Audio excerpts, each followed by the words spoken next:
전공의들이 집단으로 사직서를 내고 병원을 떠난 지 3주째 들어서면서 이번 주가 의료 차질의 중대한 고비가 될 것으로 보입니다. 최후 통첩 시한을 넘긴 전공의에 대해서는 면허 정지 절차가 본격화할 것으로 보입니다. 취재기자 연결해서 내용 들어보겠습니다. 조용성 기자. 네, 신촌에 있는 세브란스 병원에 나와 있습니다. 네, 연휴 지나면서 의료 공백이 더 심각해질 수 있다는 우려가 커지고 있는데요. 실제로 병원 상황이 어떻습니까? 네, 지난달 19일 이곳 세브란스 병원의 전공의들로부터 시작된 집단 사직이 3주째 접어들었습니다. 30% 정도 미뤄지던 대학병원 수술은 이제 절반 이상으로 기약 없이 연기되고 있습니다.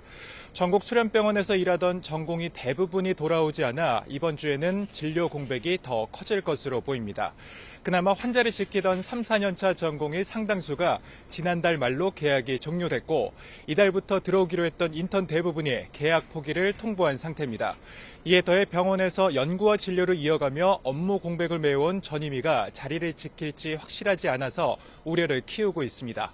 또 남은 의료진의 피로도가 한계치에 달하면서 전공의 상당수가 돌아오지 않는다면 의료 차질은 이번 주 중대 고비를 맞을 것으로 보입니다.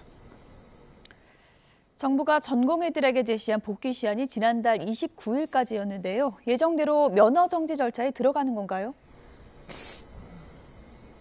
그렇습니다. 정부가 책임을 묻지 않겠다는 최후 통첩 시한이 지났지만 병원을 떠난 전공의 대부분은 복귀하지 않는 걸로 파악됐는데요.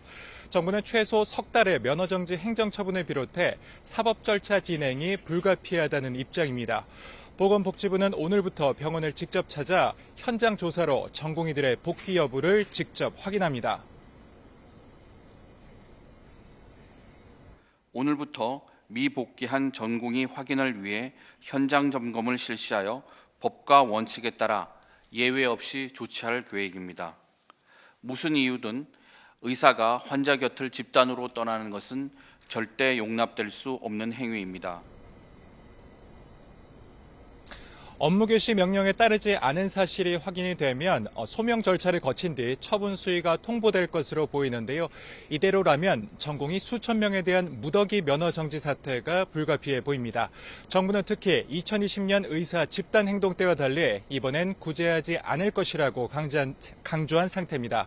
지금까지 신촌에 있는 세브란스 병원에서 YTN 조용성입니다.